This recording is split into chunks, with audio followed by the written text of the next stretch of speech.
Makadi vachirimo. Ndakasimba mukoma Robert. Tauya kuno nhasi kuti titaure nyaya yechirwere chegomarara kana kuti kensa pachirungu. Tichinzwa kuti munozvifambisa sei nekuti tine vaviri kana vatatu vari kupa uchapupu hwekuti imi makavabatsira. Kozoitawo zvakare vamwe vari kudhauta kuti kensa semazivire edu isusu kunyange uine mari yakaita sei. Kana uchinge wadiagnoswa kensa chete inenge yanguva. Kana usina uyo hanzi chitonyora kuti rufu rwangu rwapa. Usiya waita sei nguva zhinji. Saka tatirega tiuye kwamuri tinzwe kuti zviri kufamba sei. But ngatitange nenhoroondo. Ndiani anonzi Chirimo? Anonzi Never Chirimo. Mwana akaberekerwa kwaRusape. Kunonzi kudohwa. Kumapazi kudohwa. Akabarirwa pachipatara chinonzi cheSt. Bede's Hospital. Mugore ra 1958 musi wa8 October. Akadzidza pachikoro chepadohwa primary. Akazodzidza zvesekondari yake pachikoro ichocho nguva dzesekondari. Ndikazonopedzera form 4 yangu kuwedza kunonzi kwaGombondlanda. Nekoma kwekakaita upenyu ndakabva ndagumira paform 4 ndazoenderera mberi. Asi ndairarama nekurima papurasi pababa vangu. Ndakakura ndiri mwana we7th Day Adventist. Kukura kwedu kwese takakura tiri ma7th Day Adventist. Pane chinhu chaiitika ndakura ndiri muyouth. Tikanzi tiri kuenda kunonamatira murwere. Ini ndikamunamatira aitopona, aitomuka. Ndangonamatira aitodi kudzamara ndaelder veuchechi. Ndikanamatira bedzi tikangoita kuti kune munhu ari kurwara ndikanomunamatira anopona. 1997 ndakaenda kuairport ndiri speaker. Ndobva kwaita amai vamwe vairwara. Mazuva aids yakanga isingabvumirwe kutaura kuti munhu une AIDS. Amai wavo murume wavo akanga afa. Ivo vanga vasara, mai mutyakakureva. Ndobva ndanzi Vachirimo, tiri kukumbira tinoisira mai mutyakakureva munamato. Ndobva ndaenda kwamai mutyakakureva bva ndasvika. Ndibva ndaona kuti munhu andiri kudzitiisira munamato kwayo. Ndifunga kuti anopona. Mai mutyakakureva taimba tisati anamata wakati kwendiri Vachirimo, ndini ndichikumbira kuti Mwari angondichengeta kusvikira mwana wangu uyu apedza form 4. Angana mwana wavo mukomana Gotwe. Ndobva ndaisira mai, ndobva ndakumbira ndikati vanhu vese vari muno wari kuzvinzwawo kuti havasi kukwanisa kunyasa kuenda padhuze naMwari ngavabude. Wari kuda kusara wachiti toda kunamata Mwari kuti mai mutyakakureva wapone ngavasare muno. Zveshuwa vanhu vese wakabuda panze. Ndobva tasara nemunin'ina wangu yezvinezvi akashaya hake. Nemwana wamai mutyakakureva nemayuthi mashoma shoma vamwe vanhu vese wakabuda panze. Ndobva tanamata nguva dzike dziri kuma3:3. Ndanamatira mai mutyakakureva ndakakumbira Jehovha sechikumbiro chavo kuti Mwari, amai vari kuti dai maingowachengeta kusvikira mwana wavo apedza chikoro. Ndokubva tabva. Manheru acho zveshuwa kumazuva raakunonyura mai mutyakakureva wakazoonekwa vari kutobva kusango uko. Vari kubva vaine tutsotso twavo. Kana neni zvakandikatyamadza. Ndoincident yangu yekutanga kuti ndifungidzire kuti chii chinoitika neni naMwari. Mukadzi uya mukazvidi. Zvakapfuura, that was 97. Zvikangopera zvakadi zvakadaro ndikangoenderera mberi. 97 iyeyo ndabva paeffort ipapo ndakatanga kurwara nemusoro. Ndikarapwa chikaindi chese. Kana dziri nyora, kana kuri kuitwa sei, kupisirwa zvidhina, chero. Ndakazorwara nemusoro waiti mukatanga kundidira mvura pana. kuma10 mungatopedze kuma3 muchichinjana kuchera mvura yekundidira musoro badzi. Musoro wangu waramba kupora, zvakabva zvaramba zvakangodaro. Ndakaita musoro iwoyo ndikambonzi migraine headache, ndikamwa mapiritsi migraine tablets zvikashaya basa. Ndauya ndakazogadzira bhasikoro rangu randakagadzira ndega, chainless bicycle, riripo panze apa. Ndofunga makamboriona muna 2004. Musoro wayo wainditema. Ndatorwa neMinistry of Science and Technology. Ndakuita research yangu yemabhasikoro, ndaigara kuWaterfalls. Saka ndakarara musoro wayo uchinditema pamba pandaigara paine mugwavha. Ndakabva ndaona ndiri kwaifirizi, ndiri pamba pewanhu mukadzi nemurume ari kunetsana kudai. Ndotona zvotoitika pavari zveshuwa.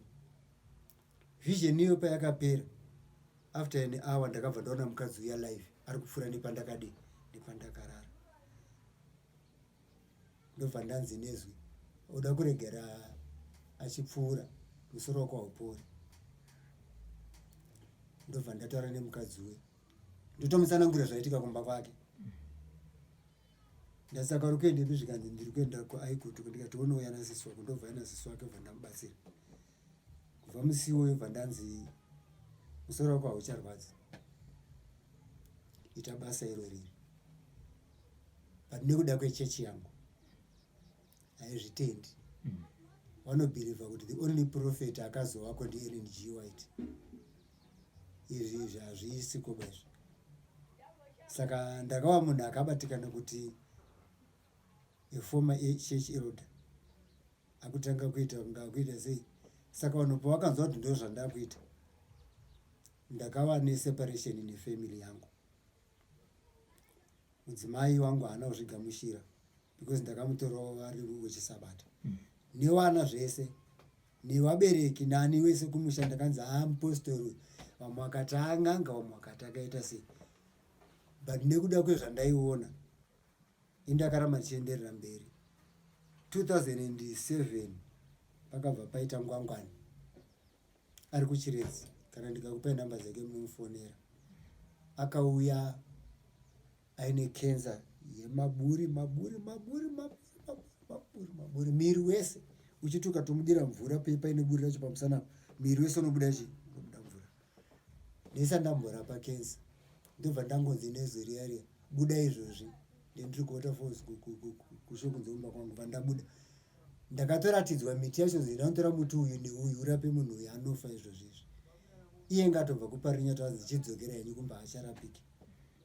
Ndobva ndatora mishonga iya kubva ndapa ngwangwani ndichimupa, akaenda kumba kwake kubudiriro. Mangwana acho akauya 3 days ngwangwani yake ngaakufamba. Ndobva ndamadhimita pamba pangu kwe3 weeks. Ngwangwani kubva atopora. Ndobva ndazorapa umwe musikana edu ndorwa gumbo Febi ariko kushow kunze. Atobhadharirwa mari yekutodimburwa gumbo kuparinyatwa. Pavanenge vari kunzi wadzoka naye kumba wachinzi munozoya naye mari yadi yakwana, wakabva naye kumba kwangu. Ndibva ndamurapa nemushonga uya. Atori kwezvozvi akatopedza form 4. Ndobva ndarapa futi padhi, aida futi kudimburwa gumbo kuparinyatwa. Ndobva ita zvakanaka. Ndobva ndazorapa umwe mukadzi ari kuSouth Africa, ekenga akaora, inga ine kenza yematumbu, ekenga achitonhuwa zvichita mai avo. Ndobva ndakachizonyatso kuona kuti mushonga wangu urigona kurapa kenza. Ndobva ndanyanya kuita teki nayo, ndichibatsira hangu vamwe vanhu matambudziko opakuvanamatira, ndichiita zvimwe zvese izvi ndinotobatsira matambudziko ese ese. Asi mwoyo wangu wakabva wazinyatso kubatikana kuti hayo zvandaiona zvandakaona zvichiita ngwangwani, ndozotaridza kuti shuwa akatopona yanzi kuparinyatwa chienda unofira kumba wachapona. Nezvaita wese waida kudimburwa makumba, ndakabva ndanyatso kuitora seproject. Ndobva ndatsvaga munhu wechidzimai, ndasangana nerimwe dambudziko rekenza yecervical kumadzimai akanga achiuya nematambudziko wanosununguka kutaura nemumwe munhu wechidzimai. Ndakatsvaga amai vanonzi mai Chikondo, ndo wandinoshanda nawo.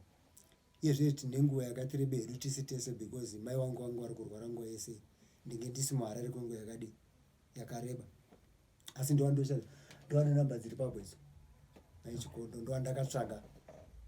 Tafamba namai Chikondo tiri kuita basa iri, takanyatsokuona kuti tine basa. Ndobva tadaidzwa kuministry naJennifer. Tete Jennifer wakatidaidza tibva tasanganisa naEnoki Mandizadza.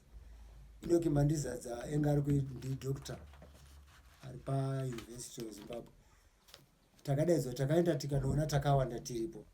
Tinenge tiri kuma 18 vanhu vaiti vanorapa kenza. Umwe nomumwe aitaura marapiro ake.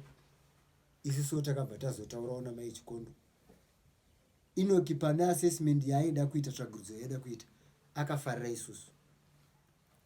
Ndokubva atanga kuita research nesu neni zvekuti ndombopotawo ndichitenda kuuniversity uko tichinoita stase. Apedza Enoki ndakanyatsokuona kuti vamwe vanhu vane matambudziko avo zvavo esa yahongo ndichawabatsira, asi inini kwandava kunyatsokuva focus nezvako ikenza. Neruzivo rwokupiwa pakurapa ndinenge ndichiti munhu akauya panapa achirwara, ina handiga ndakagadzira mishonga. Ukatongopinda pamusiwo ndakatogara kudai, ndinotoudzwa kuti ukabuda panze ukatora muti ndonorapa chirwere chemunhu. Kana iye munhu akauya nekenza, otherwise wandakatorapisa mumwe munhu yausi wandodiwa ndoseenzesa.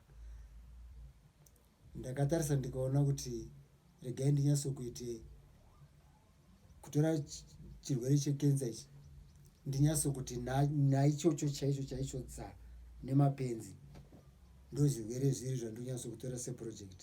Ndiri kunyatsokuita research yakanyanya. Muresearch mangu mushonga wekenza ndingatoti inini ndaanawo. Chandasara kuda kuita ndechekuti ndiende kuministry. Ndinoda kubatsirwa naDr. Mandizadza vari pauniversity kuti nditore mishonga yangu iende kulab inotestwa. Asi ndotanga ndaenda kupatents office kunopatenda maproduct angu. Then ndinodawo kuti tirege kuita dambudziko rekuti nyika yedu tinongoti bedzi kwarwariwa aenda kuSouth Africa, aenda kuAmerica, aenda kuChina, achinofira ikoko. Ruponeso ruri muno. Dambudziko randaona rina vanhu vemuZimbabwe. Nyika yedu yakakomborerwa ine zvese, but hatizi kutora zviwanikwa zvedu tichizviseenzesa. Tiri kunakidzwa nekuda zvinhu zvekunze uko, ndo zvatiri kudii. Chimwe chandiri kuona, handizivi kuti machechi here, ndafara kuti mbuya ava ndimadzimai. Kuchechi kwavo watori muprofiti maiva muri kuona. Unonzwa vanhu vachiti vakakufonera munoseenzesa maherbs here, ukangondoseenzesa mushonga vanhu havachatodii, havachatouyi. Handizivi kuti Zimbabwe zvayakadzidza haizivi here kuti hebhu zvinorevei, nekuti kana mubhaibheri mukaverenga vhesi iri randakanyora riri papa, Ezekiel 47 vhesi ya12, inototaura kuti tichatora mashizha emiti yatogadzira mushonga torapwa nayo. Chishuwo changu nehurudziro yandiri kuita kune vanhu vese vari muZimbabwe vanoziva mishonga yekenza, inde ndirifunga kuti dai wauya pamwe chete tabatana tafoma organization yakanangana nekurwisana nechirwere chegomarara chete, kunyatsokuti wakomana iwe mushonga wako newangu mutsvagurudzo yandakaita, kune munhu ane mushonga unogona kupedza breast cancer nyore nyore. Munhu iye akauya nemushonga wake, nditika tikasanganisawo neumumwe tinobuda nemushonga chaiwo wekuti tinotaura kuti panapa kenza taakutopedza. Ndine varwere vakati wandei vari kutorarama vapenyu, dai takazironga nguva yakanaka. Dr. Mandizadza vari papa, nemumwe wandiri kuda kutanga naye ari kuchiweshe wamhembere vanorapa kenza. mandi panguva yekuti wachirimo daidzai vanhu vamakarapa kubva 2007 handitika wari kurarama asi wakabva kuchipatara. Wari wese ndiri kutaura wese hapana asina kuenda kuchipatara. Kwakambouya mai Chinyamutinya kumba kwangu, wari nditaura ndokupai mafoni wamuwafonera wakanga wabatwa kenza yemuchibereko. Musi wakapinda mumba mangu wekenga wasingatombodikana kutaura wachiti ndakutofa hangu. Asi ndapedza kuwarapa mai Chinyamutinya wakadzokera kuchipatara wakanonzi hamuchisina kenza muchibereko me zvakatopera. Kwete woga, wakawanda varwere vandarapa. Dai mai mataura nguva iripo ndadaidzawo mai Chikondo, tadaidzawo varwere wese watakarapa nevamwe watiri kurapa izvozvi. Manzwa vachitaura. Inini chinangwa changu izvozvi ndechekuti dai hurumende yedu yenge yambodaidza, kwete wezinhata van'anga, tiri kuda vanhu vasingazoti zvangu izvi ndezvemudzimu zvinomboda mbuya. Ndo pandakaona panonetsa kuzinhata, vanenge vakumboti izvi ndezvambuya handitika, zvauda kumbopirwa zvauda kumbodii handitika. Munomu muchipatara ndinotonyora rekodhi bhuku iri rakatozara nevarwere, ndo rekodhi rangu. Handina murwere wandongouya panapa ndingoti warwara nekenza mushonga yayo, ndinotonyora, ndinotobvunza wakatanga rini, uri kunzwei, zviri kuita sei handitika. Ndovaudza patsvagurudzo yandakaita pakenza mukoma Robert, ndine zvinhu zvandakaona zvisingafanirwe zvako kugara zvambodyiwa nevanhu vanorwara nekenza nechikonzero, kwete kungorambidza munhu ka usingapi chikonzero choti kukurambidzirei. Ndakaona kuti munhu anorwara nekenza mukamupa nyama yemombe musiwo yaHarare. Inini ndakazviita research because ndaibva ndati wadaadhimita ka ndinenge ndinaye usiku musiwo yaHarare. Kana aine ronda fanika ramai wabva panapa mangwana rinofuma rakavhurika handitika. Mukamupa nyama yehowe munhu iyeyo, ronda usiku yomurwere haarwadziwi, ronda rinokasika kurikavha. Mukamupa nyama yehuku rinokasika kurikavha, mukamupa nyama yembudzi rinokasika kuita sei kurikavha. Izvozvi fanika panyama yehuku nehowe ndoda kutotora nyama yehuku nenyama yehowe ndidzikuye kugadzira mushonga wekurapisa kenza, kana kutsvaga mamwe magadziriro andichauita semushonga wekupa varwere vanorwara nekenza. Asi nyama yemombe neyenguruve, munhu wese akangoera aita maronda ari kuona kuti asina kupora, ngaabva arega nyama yemombe neyenguruve zvachose, kana kurapa munhu iyeyo kuri very fast. Kubva pamakatanga kurapa makamboenda here kuMinistry of Health kuti mavataura kuti chirwere chegomarara ichoziva kuti chatekeshera nenyika ineyi, inini ndinokwanisa kubatsira? Ndakamboenda, ndo patakadaidzwa pachona naJennifer, ndikienda kumbira kuti ndoda kuona minister parenyatwa, ndichibva ndanzi inini unoona permanent secretary. Ndakaenda 3-4 times kusvika ndasvipa mwoyo, ndichingoenda handipiwe mukana wekuona permanent secretary, ndasvipa mwoyo handipiwe mukana wekuona permanent secretary. Zvekuti imwe nguva ndiketembenge ndatofunga kuti zvino kuhurumende kwacho kana tikada kuenda tichitoda kunoona vakuru vanenge vakaisirwa isusu hatitenderwe kuwadi kuvaona. Taenda chimwe chakazoitika, takambodaidzwazve tikanoungana paNazareth apo titaura nhau yegomarara iyoyi neministry iyoyi.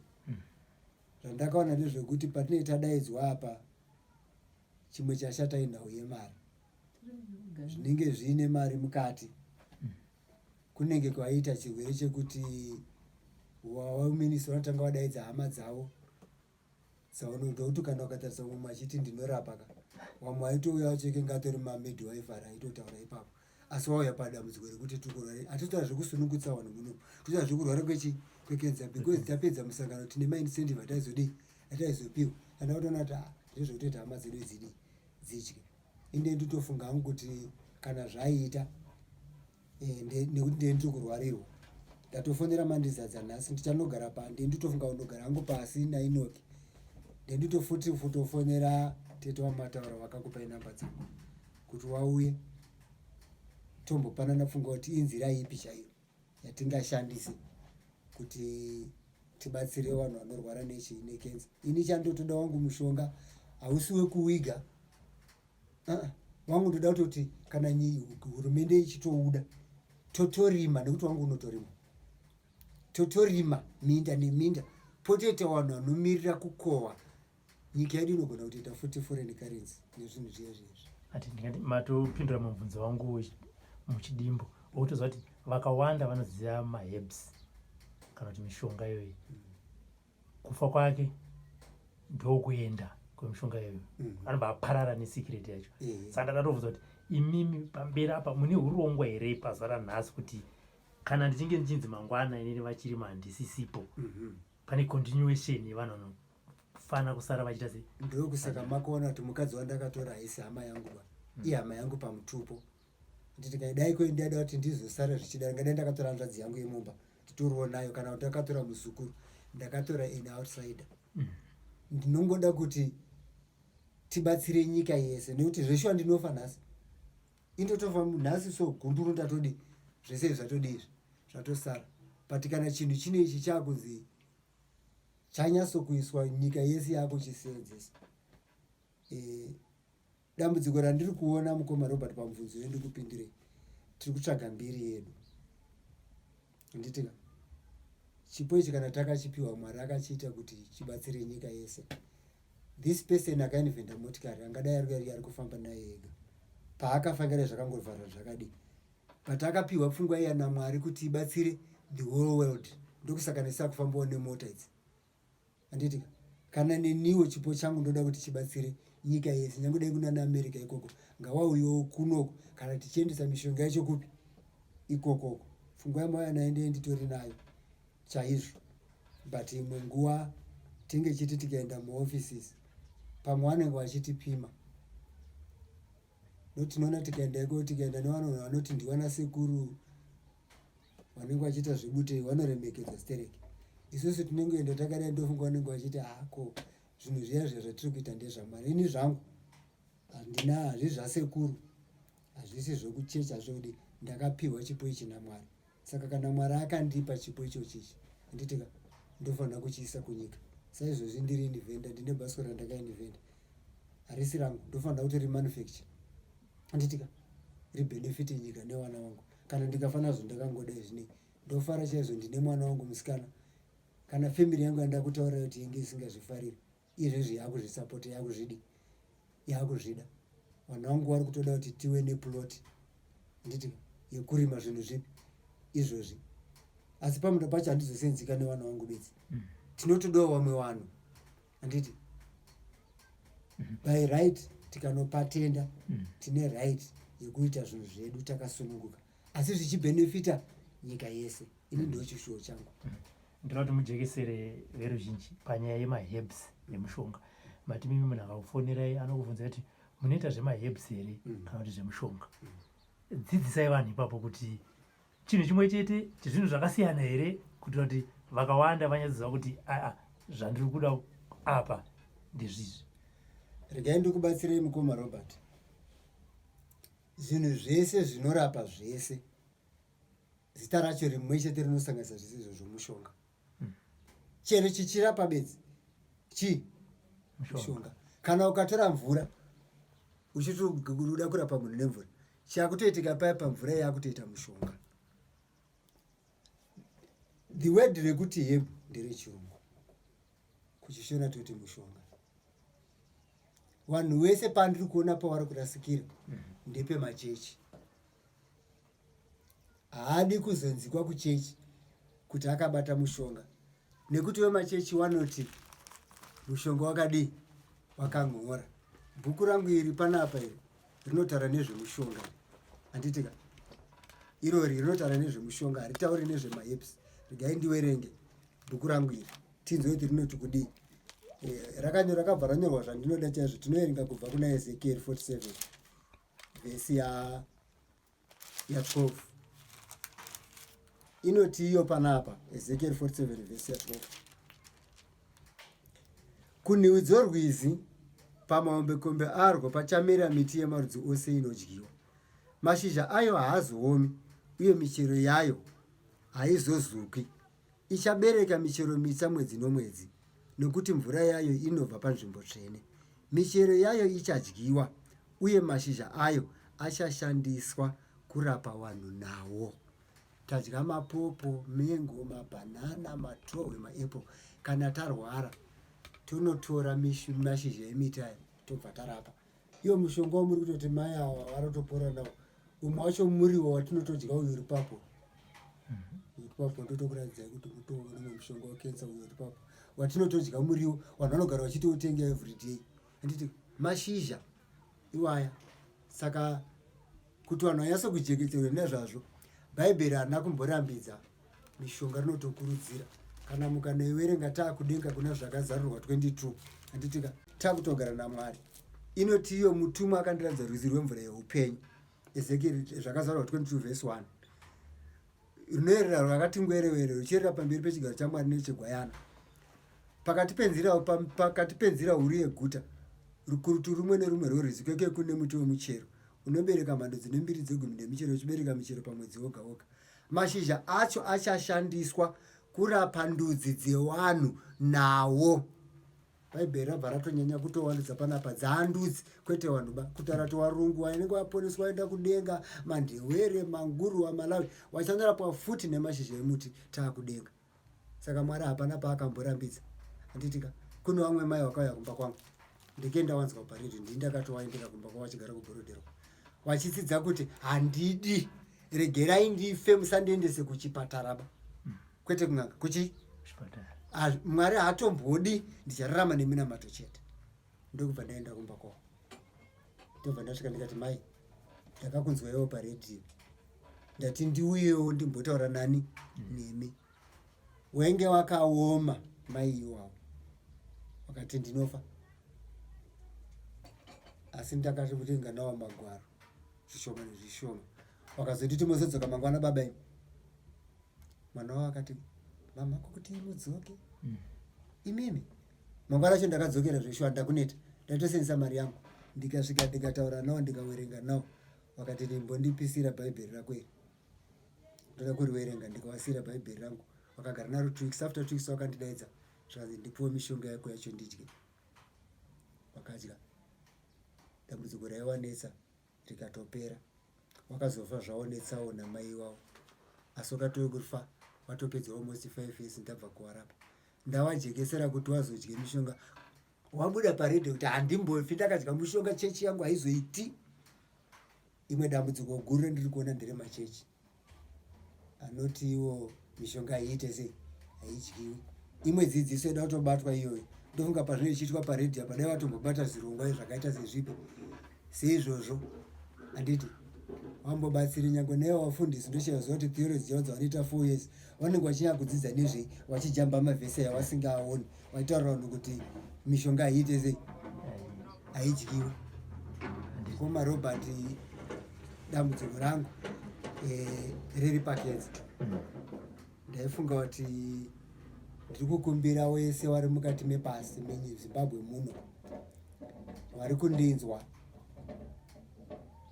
vanogona kufona vataurawo neni. Chimbemava panhamba dzenyu. Nhamba dzangu 0773 114 103 0773 114 103 kana kuti 0719 114 103. Iyo inoti 1 ndakaita nhamba mechi. Ndiyo nhamba dzangu. Hatiti pane vamwe vanenge vari kana kuti kunze kwenyika vari kurwara nechirwere chegomarara ichi, asi vari pamwe zvichida zvizvarwa zveZimbabwe kana kuti vekunze ikoko. Voita sei kuti vabatsirikane neni? Urongwa hwendee ndiri kutofunga. Vandinonyanya kubatsira ndewekuSouth Africa, ndine varwere vekuSouth Africa vandakaronga navo. Vazhinji vaida kuenda neni, but ndakati inini handibude muZimbabwe. Zvekubuda kunorapira kuSouth Africa kana kuBotswana handidi. Ivo ndo vanouya kuno vaitora mishonga yangu. Titori navanhu vekuSouth Africa vanouya. Ivo vanoti kana vachiuya vanondiudza kuti varwere vanobva vauya. Vanoenda bhazi ravo muna August pagore pega pega nemuna April. Izvozvo muna April ndinavo. Ndobva ndavagadzirira mishonga yandodaira kuti inokwana. wobva watakura mishonga yavo wobva waenda nayo. Wasvikawo ikoko kana waine vamwe vari kurwara nei tinoita urongo hwekuti vanotuma munhu 1 nditika ini vanotitumira mafotos kana riri ronda ndoriona nditika kana vaine marekodzi ekuti wakaenda kwachiremba wakanzi kudii zvakaita cervical cancer nditika nemagweta anenge ari mapercentages nene ndoda kuziva futi izvozvo kuti kana iri cervical cancer ine mafibers anone growth apa percentage yakadii nditi ndo mapiro futi andopa mushonga kuti ndokupa zvakadii. Saka wekunze kwenyika izvozvo zvamutoripo ndikatode kuti mutondipo funga kuti tingaite sei nevanhu vakadaro nekuti handizogoni kubuda kuenda kunze kwenyika kunovabatsira asi kuti iwo achikwanisa kuuya kuno zvakaita mukadzi akauya musuno ingatambura neruoko rusingarapika ari kuDubai. Hama yake akamudaidza akauya kuno ndikamurapa akadzokera kuDubai ruoko rwake rwashi rwaright. Akandifonera last week achiti kune vamwe vada kutobva kuDubai kusangasa nemwe mukadzi ane breast cancer. Dambudziko ratakuita ndoti kana wauya wachasvikogarepi ini pamba pangu handina pakakura pekuita sei pekuchengeta varwere. Izvozvo zvezvo zviri mupfungwa mangu kuti wekuSouth Africa wakauya kazhinji hawandinesi takaitoita urongwana inotumatende twavo ubva vasvikotika matende pamba pangu tikatoita 2 days 3 days tiripo pane paine matende fanika vanhu vechechi asi ndichivabatsira wapedza vanodzokera zvavo. Tichinopedzisa vachirimo muri n'anga muri muprofita muri chiremba wechivanhu muri mufundisi muri chi inini ndakaramba kuti ndinzi ndiri n'anga nokuzi handiite izvozvo zvese.